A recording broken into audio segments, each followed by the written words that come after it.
আজকে ভাঙা মাটির হাঁড়ি দিয়ে কোটি টাকার জিনিস বানিয়ে ফেললাম। আসসালামু আলাইকুম, কেমন আছেন সবাই? আমি আজকে নিয়ে নিয়েছি আমার পাখির পুরাতন মাটির হাঁড়ি, যার মধ্যে কিছু ভাঙা ছিল এবং কিছু আমার অপ্রয়োজনীয় ছিল। তো চলুন আজকে আমার এই ভাঙা অপ্রয়োজনীয় মাটির হাঁড়ি দিয়ে কিভাবে প্রয়োজনীয় একটা জিনিস তৈরি করব সেটাই আজকে আপনাদের দেখাবো। তো এর জন্য প্রথমে আমি একটি ড্রিল মেশিন নিয়ে নিয়েছি। ড্রিল মেশিন নিয়ে নেওয়ার পর আমার যে মাটির হাঁড়িগুলো ছিল সেগুলোকে আমি ছিদ্র করে নিচ্ছি। তো প্রত্যেকটা মাটির হাঁড়ি ছিদ্র করে নিতে হবে। মাটির হাঁড়িগুলো তো আমার ছিদ্র করা হয়ে গিয়েছে। এখানে তো আপনারা দেখতেই পাচ্ছেন আমার এই হাঁড়িগুলো কতটা পুরনো, যেগুলো একদম অনেক দিন ধরে বাসায় পড়েছিল এবং কতগুলো ছিদ্র করতে যেয়ে ভেঙেও গিয়েছে। এই ভাঙা জিনিসগুলো আমার একদমই ফেলতে মন চায় নাই, তাই আমি আপুর কাছ থেকে ফেভিকল এনে এটা জয়েন্ট করিয়ে নিলাম। ভাঙা মাটির হাঁড়িটাকে তো একবারে নতুনের মতো করে নিলাম। এবার এটাকে ডেকোরেট করব। তো ডেকোরেট করার জন্য আমি প্রথমে এখানে আইকা নিয়ে নিয়েছি, আইকার সাথে আমি চক পাউডারও নিয়ে নিয়েছি। এবার আমি পানি দিয়ে এটাকে ভালোভাবে মিক্স করতে হবে। ফেভিকল আর চক পাউডার তো মিক্স হয়ে গিয়েছে।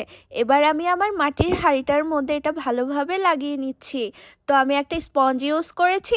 স্পঞ্জটা দিয়ে ভালোভাবে ড্যাপ ড্যাপ করে প্রত্যেকটা অংশেই লাগিয়ে নিব, যাতে এখানে কোনো উঁচু নিচু বা সরু অংশ থাকলে ভরাট হয়ে যায়। এরপর এটাকে শুকানোর জন্য 10 মিনিট রেখে দিতে হবে।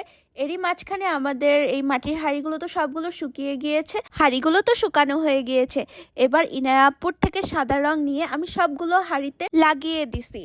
তো এর মাঝখানে আমাদের কালামাথাবাবু চলে এসেছে। কালামাথাবাবু কি করেছে আজকে জানেন? কালামাথাবাবু আজকে একটা পুরো কাঁচা মাছ চুরি করেছে, তাই আজকে তার ভীষণ মন খারাপ। আজকে আমার মনে হলো আমি যদি এখানে সব কালারের ফ্লাওয়ার এঁকে দেই তাহলে আমার হাঁড়িটা দেখতে সুন্দর লাগবে।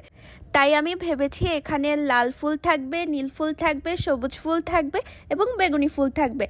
এই কয়টা ফুল দিয়েই আমি আজকে আমার হাঁড়িগুলো ডেকোরেট করব। লাল কালার নিয়ে আমার ফুল আঁকা শেষ। এবার নিয়ে নিলাম ব্লু কালার। ব্লু কালারটা অনেক সুন্দর না, তো ভাবলাম ব্লু কালারের ফুল আঁকবো। এবার ব্লু কালার ফুল আঁকার পর আমি সবুজ বেগুনি ফুলও এঁকে নিয়েছি। এবার আমি আইকা দিয়ে মিরর কাট লাগিয়ে নিব। মিরর কাটটা লাগানোর পর আমার পুরো হাঁড়িটার চেহারাই চেঞ্জ হয়ে গিয়েছে। তো এরপর আমি বানিয়ে নিব সিকা। সিকা বানাতে আমাকে আমার আম্মু অনেক হেল্প করেছে। সিকাটা আমি হাঁড়ির উপরের দিকে যে ছিদ্র করে নিয়েছিলাম সেই ছিদ্রের মধ্যে আমি দড়িগুলো ঢুকিয়ে দিচ্ছি। তো এরপর আমি উপর থেকে একটা গিট দিয়ে নিয়েছি, যাতে করে আমার জিনিসটা মজবুত হয়। তো আমার সিকা বানানো শেষ। আজকে সিকা বানানোও শিখে নিয়েছি। কেমন হয়েছে বলুন তো? এরপর আমি এখানে নিয়েছি স্ট্রিং লাইট। তো এর আগে আমি প্রথমে আমার হাঁড়িগুলো রেখেছিলাম, সেই হাঁড়িগুলো আমি বেঁধে নিয়েছি। তো প্রথমে ছোট থেকে বড় করে হাঁড়িটা একের পর এক সাজাতে হবে। এরপর আমার কাছে যে স্ট্রিং লাইটগুলো ছিল সেই স্ট্রিং লাইটগুলো ভিতরে দিয়ে দিলাম। তো এরপর আম্মুর যে ফ্লাওয়ার ছিল সেই ফ্লাওয়ারগুলো ছোট ছোট টুকরো করে হাঁড়ির মুখে এবং উপরের দিকে দিয়ে দিলাম। তো বলুন তো কেমন হয়েছে আমার এই পুরাতন ভাঙা জিনিস দিয়ে ঝলমলে ফুলদানি? আমার তো অনেক পছন্দ হয়েছে। তো আজকের ভিডিও এই পর্যন্তই। আল্লাহ হাফেজ।